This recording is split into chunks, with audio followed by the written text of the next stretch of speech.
Today we are going to study the sources of ethics and levels of business ethics in the topic of Introduction to Business Ethics and subject Business Ethics and Corporate Social Responsibility MCOM semester first. Sources of business ethics. In society, there are three sources of business ethics: religion, culture, and law. The HR manager is every organization, thus, has to be well versed with a unique system of values developed by these three sources. समाजामध्ये धर्म, आचारसंहिता आणि कायद्याचे असे तीन स्रोत आहेत. आपण जो मुद्दा पाहतोय सोर्सेस ऑफ बिझनेस इथिक्स म्हणजे आचारसंहिता आणि व्यवसाय नीतिमत्तेचे स्रोत आपण पाहतोय सध्या.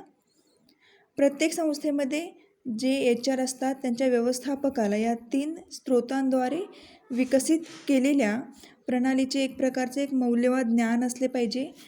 पाहूया आपण हे तीन स्रोत कोणते कोणते आहेत. आपण आता ते पाहिलेले आहेत की हे स्रोत कोणते आहेत, त्याचा आता अभ्यास करूया. पहिला स्रोत आहे रिलिजियन म्हणजे धर्म. रिलिजियन इज oldest स्रोत of ethical inspiration. There is a numerous religions followed by the people and each religion talk about the nature of right and wrong in business as well as in one's life. About 1 lakh different religions exist across the whole world. But mostly all of them are agreement on the fundamental principles. Most of the time the principle of, for example, exchanging things with others for mutual benefit in practiced in the all religion is the basis of individual that he follow from his childhood and is deeply rooted in his behavior. People understand to differentiate between the good and bad action and also the consequence of this action. Most of the religion address the necessity for an orderly social system and emphasis upon social responsibility with an objective to contribute to the human welfare and thereby creates its own code of conduct. हे first source पाहिलेला आहे. पहिला source आपण पाहतोय religion म्हणजे धर्म. धर्म हा एक सर्वात प्राचीन प्रेरणेचा एक नैतिक घटक आहे, नैतिक गोष्ट आहे. असं सांगितलं जातं की या जगामध्ये असंख्य धर्म आहेत आणि या धर्मामध्ये व्यवसायाच्या बाबतीत तसेच जीवनामध्ये योग्य त्या चुकीच्या स्वरूपाविषयी बोलले जाते. म्हणजेच की काय, संपूर्ण जगामध्ये सुमारे जवळजवळ 1 लाख भिन्न धर्म अस्तित्वात आहेत, परंतु मुख्यतः बहुतेक सर्वजण हे मूलभूत तत्वांवरती सहमत असतात. परस्पर संवादाची तत्वे म्हणजेच की इतर धर्मात गोष्टीची देवाणघेवाण केल्यामुळे सर्व धर्मातील आचरणात त्या गोष्टीचा फायदा होत असतो. धर्म हे एखाद्या व्यक्तीचे मूलभूत मूल आहे की ज्याने त्याच्या बालपणापासून अनुसरण केलेले असते आणि त्याच्या आचरणात ते खोलवर रुजले गेलेले असते. कारण की धर्म हा त्या व्यक्तीच्या लहानपणापासून त्याला लागू होतो. ज्या घरामध्ये त्या बाळाचा जन्म होतो, ज्या धर्मामध्ये जन्म होतो, त्याच्या लहानपणापासूनच त्याचे अनुसरण केले जाते आणि त्याच धर्मातले संस्कार त्याच्या आचरणामध्ये खोलवर रुजले जातात. चांगल्या आणि वाईट क्रिया ज्या असतात त्याच्यामध्ये जे दुष्परिणाम असतात यामधील फरक करणे, या गोष्टी लोकांना समजतात. बहुतेक धर्म हे सुव्यवस्थित सामाजिक संस्थेची आवश्यकता असल्याचे सांगून मानवाच्या ज्या जबाबदाऱ्या आहेत त्या सगळ्या जबाबदाऱ्यांना वाटा देण्याच्या उद्देशाने एक प्रकारचा जोर देत असतात. जी आचारसंहिता असते ती आचारसंहिता ही सामाजिक उद्देश पूर्ण करण्यासाठी अशा प्रकारे जी जबाबदारी दिली जाते ती जबाबदारी पूर्ण करण्याच्या उद्देशाने जोर दिला जातो. पुढचा सोर्स आहे कल्चर. कल्चरमध्ये काय सांगितलेलं आहे की दुसरा स्रोत सांगितलेला आहे कल्चर, ज्याचे अनुसरण हे प्रत्येक व्यक्तीने केलं पाहिजे आणि अशी ही संस्कृती आहे की या संस्कृतीचा प्रभाव त्या समाजावरती पडतो. संस्कृती ही एक खूप महत्त्वाची आणि समजूतदारपणाची अवस्था आहे जी एका समूहाच्या सदस्याचे सामायिकरण केले जाते. पाहू याच्यामध्ये काय आहे. कल्चर हा स्रोत आपण पाहतोय आता.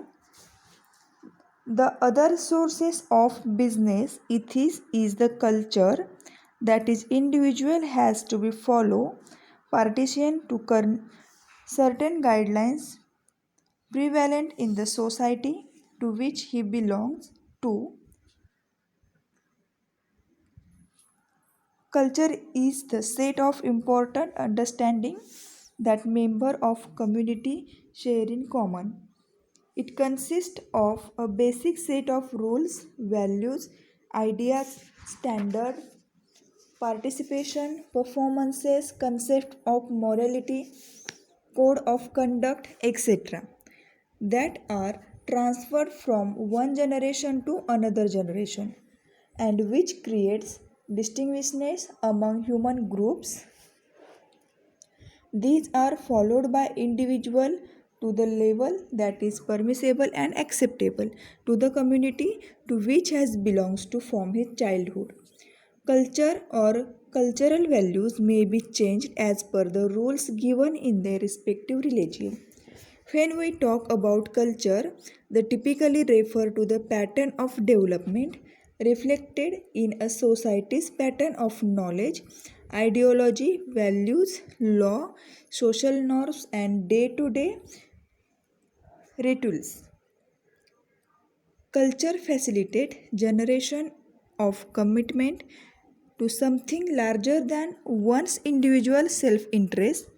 Organizational culture encourages the members or employees to give priority to organizational objectives and goals than their personal interest. The behavior of the workers in organization can be influenced by the culture of a company.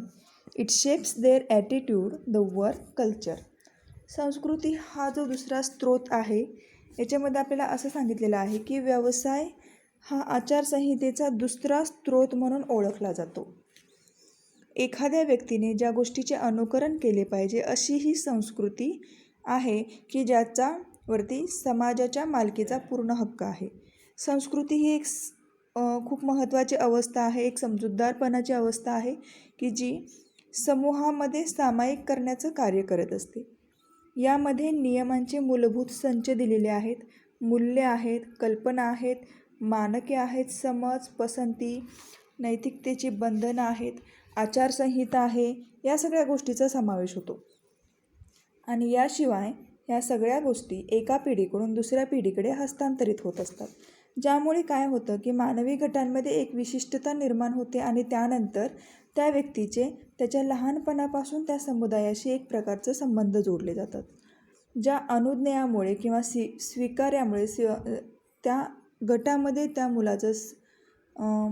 मुलाला स्वीकारलं जातं तेव्हापासून या गोष्टीची त्याला एक प्रकारची सवय होऊन जाते आणि त्यालाच आपण संस्कृती आणि संस्कृतीची मूल्ये असं संबोधित असतो. आणि त्याच्या संबंधित प्रत्येक धर्मामध्ये वेगवेगळे नियम हे दिलेले असतात.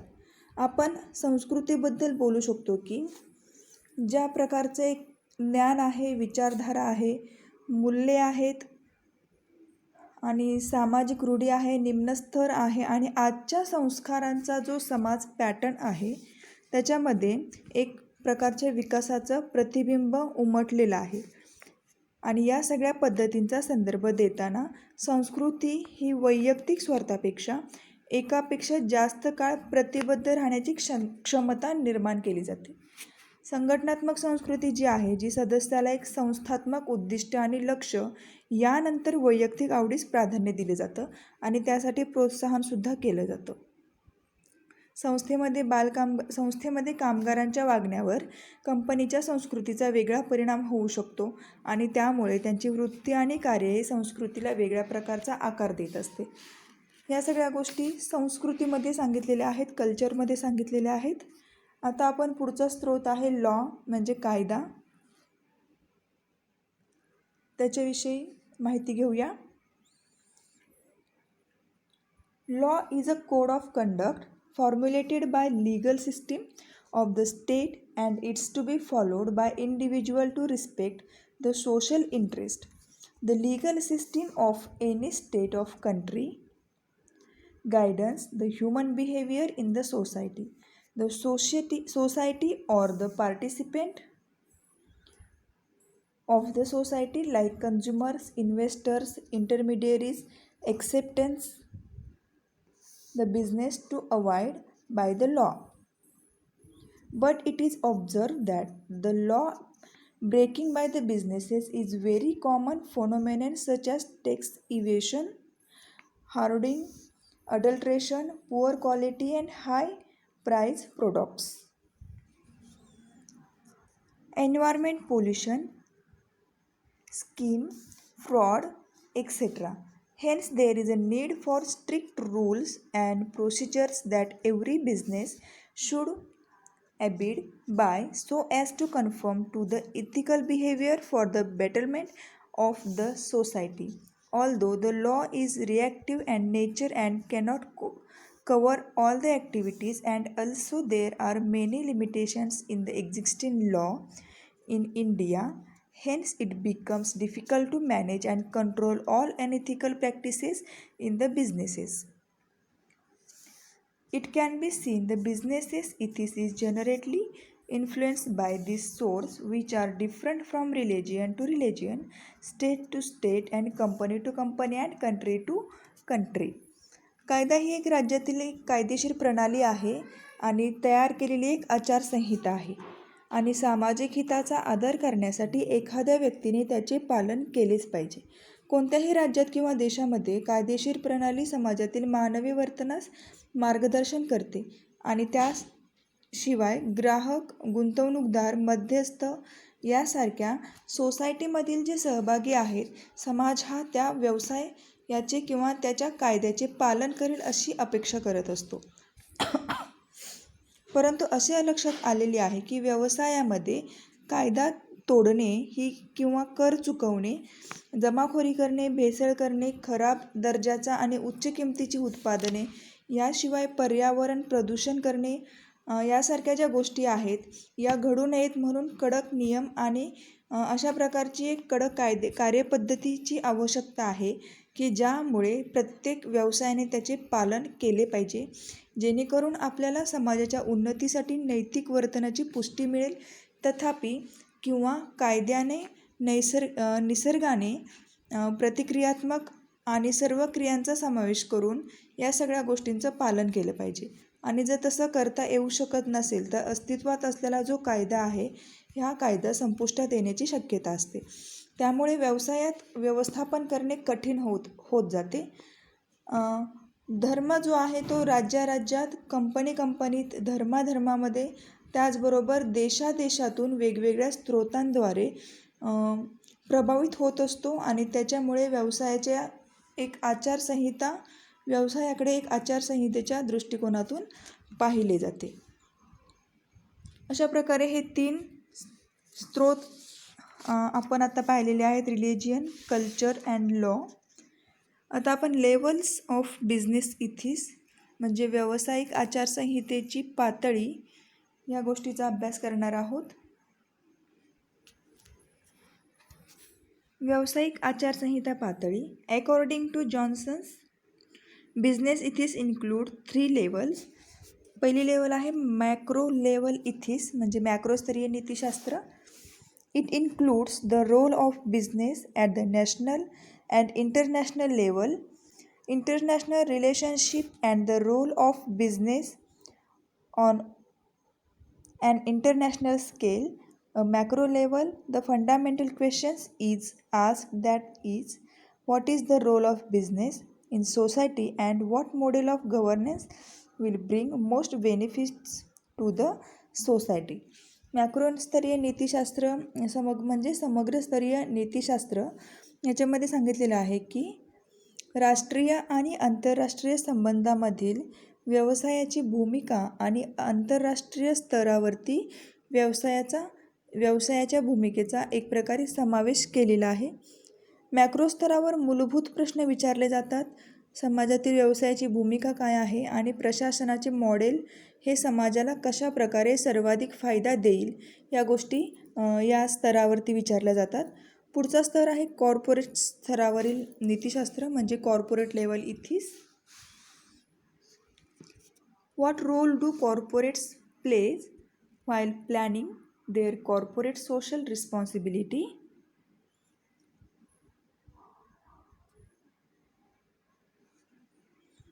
What ethical issues are faced by individual corporate entities, private and public sector, when formulating and implementing strategies?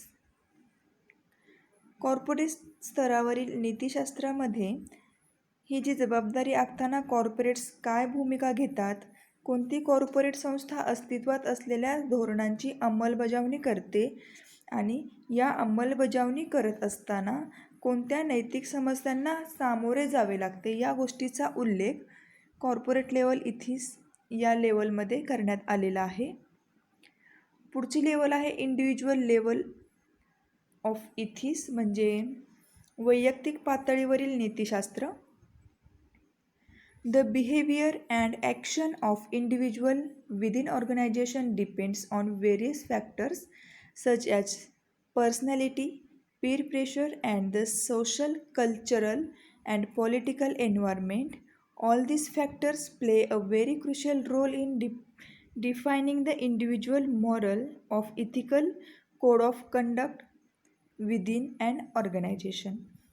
वैयक्तिक पातळीवरील ही जी लेवल सांगितलेली आहे की त्याच्यामध्ये संस्थांमधील व्यक्तीचे वर्तन आणि कृती, त्याचबरोबर व्यक्तिमत्व, तोलामोलाचा दबाव आणि सामाजिक, सांस्कृतिक आणि राजकीय वातावरण अशा विविध घटकांवर अवलंबून असते.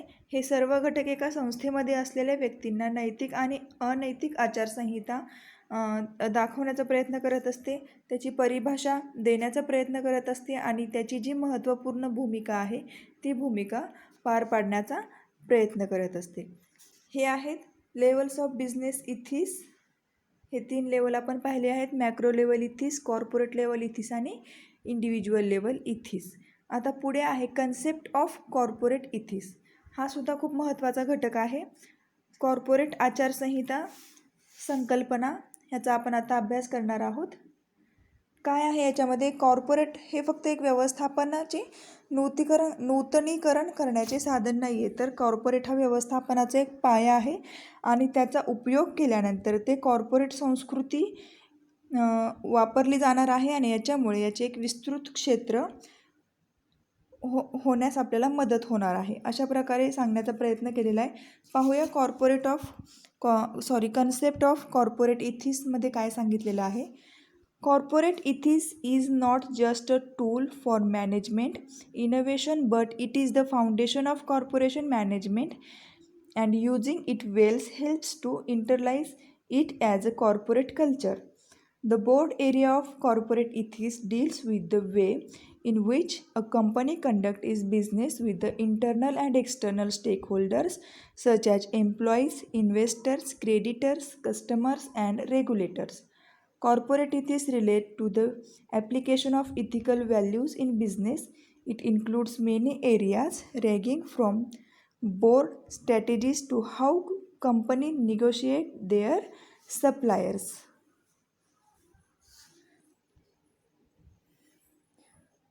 कंपनी ज्यामध्ये आयोजित करते आणि अंतर्गत आणि बाह्य भागधारकांप्रमाणे व्यवसाय यामध्ये काम करत असते, त्याच प्रमाणात कर्मचारी, गुंतवणूकदार, लेनदार आणि नियामक या गोष्टींचा सुद्धा विचार करत असते. या सगळ्या घटकांचा सुद्धा कंपनी विचार करत असते. कॉर्पोरेट हे व्यवसायातील एक नैतिक मूल्याशी किंवा नैतिक मूल्यांच्या वापराशी संबंधित आहे. यामध्ये कंपन्या त्यांच्या पुरवठादाराशी कसे वागतात, कशा प्रकारे वाटाघाटी करतात, त्यांच्यापासून ते करण्यापर्यंत धोरणामध्ये अनेक क्षेत्रांचा समावेश केलेला गेलेला आहे. कॉर्पोरेट हे फक्त काय सांगितलेलं आहे, व्यवस्थापनाचे नूतनीकरण करण्याचे साधन नाही आहे, तर कॉर्पोरेट व्यवस्थापनाचा पायासुद्धा आहे आणि याचा उपयोग केल्यास ते एक संस्कृतीसुद्धा होऊ शकतं आणि याच्यामुळे कॉर्पोरेटचे क्षेत्र हे विस्तृत होऊ शकतं. पुढे काय सांगितलेलं आहे आपल्याला की व्यवसायातील नैतिक मूल्यांशी कशा प्रकारे संबंधित आहे आणि त्याचा अनेक क्षेत्रामध्ये समावेश होतो. ते क्षेत्र पाहूया. It goes beyond legal requirements and to same extent therefore dictionary नाही डिस्क्रिमिनेशनरी. हे कायदेशीर आवश्यकतांच्या पलीकडची गोष्ट सांगितलेली आहे की ज्याच्यामध्ये काही प्रमाणात व्यवसाय हा विवेकी दाखवलेला आहे. आणि दुसरं सांगितलेलं आहे many companies provide details of their ethical practices in their corporate social responsibility report. मुख्य कंपन्या त्याच्या कॉर्पोरेट सामाजिक जबाबदारीचा अहवाल हा त्यांच्या नैतिक पद्धतींच्या तपशिलाबरोबर प्रदान करत असतात. ही एक ॲडिशनल इन्फॉर्मेशन दिलेली आहे कन्सेप्ट ऑफ कॉर्पोरेट इथिक्सची. सगळ्यात महत्त्वाचा भाग कॉर्पोरेट इथिक्समध्ये आपल्याला काय पाहायचं आहे आता की keys areas to be considered included in the code of corporate ethics.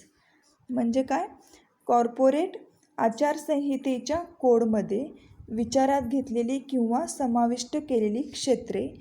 हा खूप महत्त्वाचा प्रश्न आहे, महत्त्वाचा घटक आहे. त्याचा आपण आता अभ्यास करणार आहोत की कॉर्पोरेट आचारसंहितेच्या कोडमध्ये कोणते कोणते घटक समाविष्ट केलेले आहेत. Keys areas to be considered included in code of corporate ethics. पहिलं क्षेत्र आहे the purpose and values of business.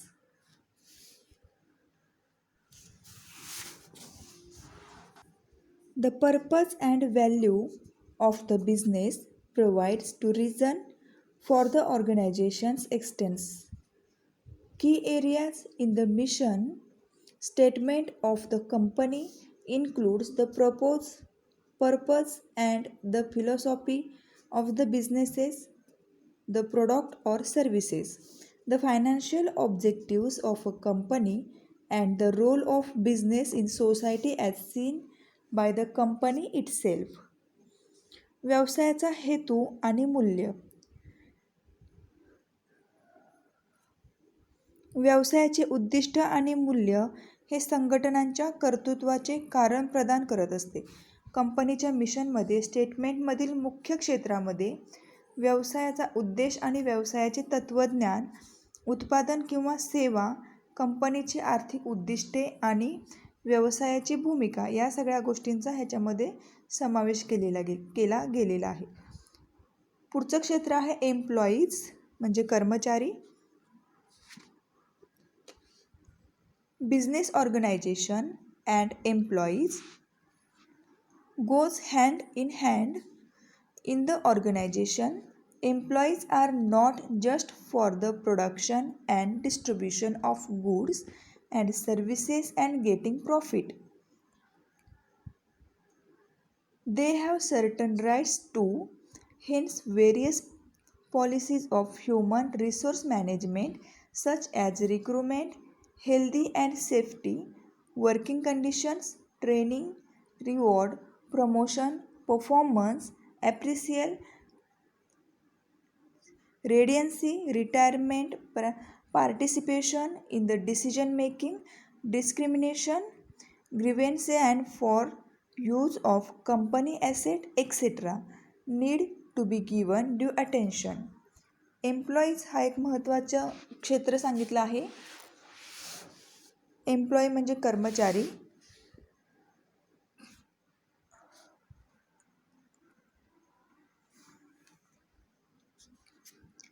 व्यवसाय संस्था आणि कर्मचारी.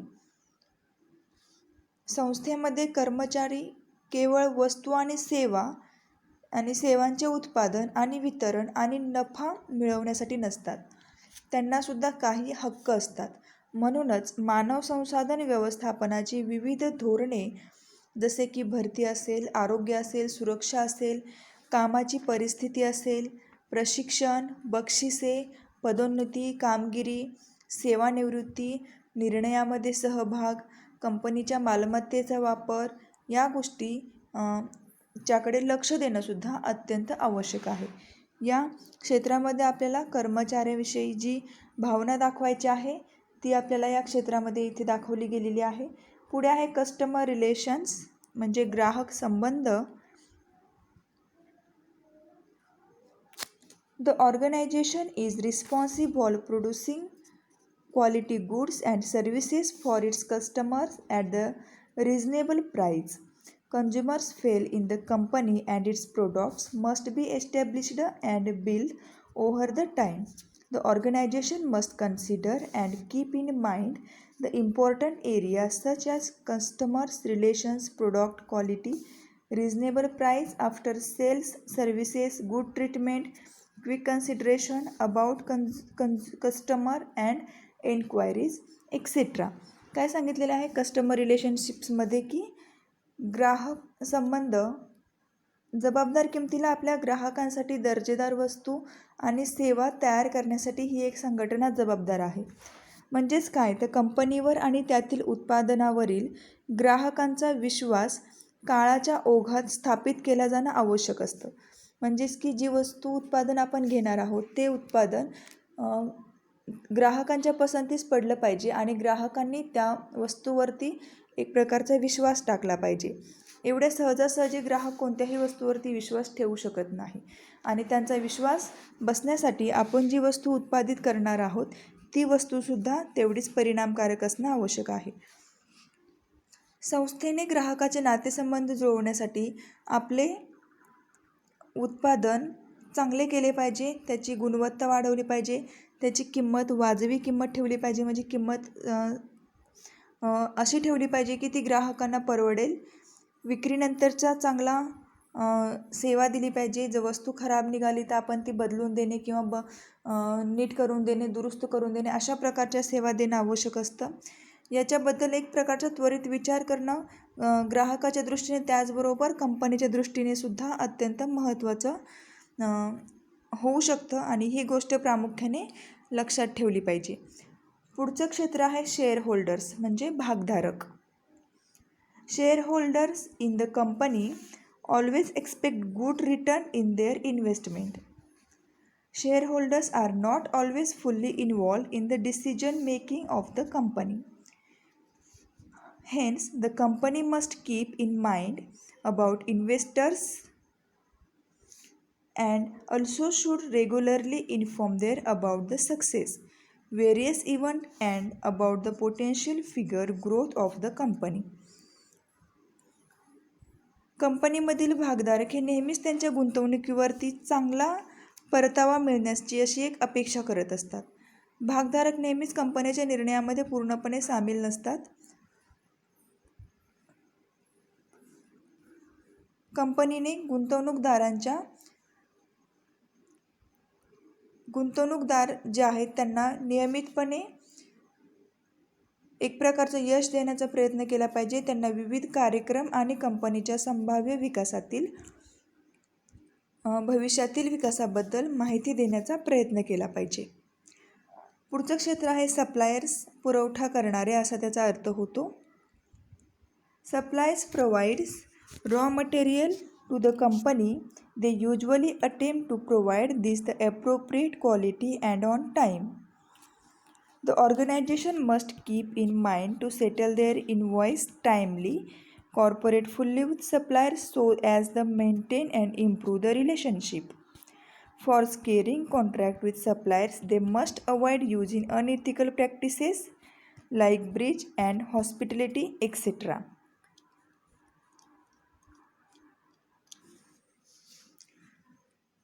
सप्लायर्स म्हणजे पुरवठा करणारे. पुरवठादार कच्चा माल देत असतो आपल्या कंपनीला. म्हणजे पुरवठादार जो आहे तो कंपनीला कच्चा माल प्रदान करत असतात. ते सहसा योग्य गुणवत्तेत आणि वेळेवर देण्यासाठी प्रयत्न करत असतात. संस्थेने त्यांचे चलन हे वेळेवर दिले पाहिजे आणि त्यांना वेळेवरती पैसे देणंसुद्धा आवश्यक असते.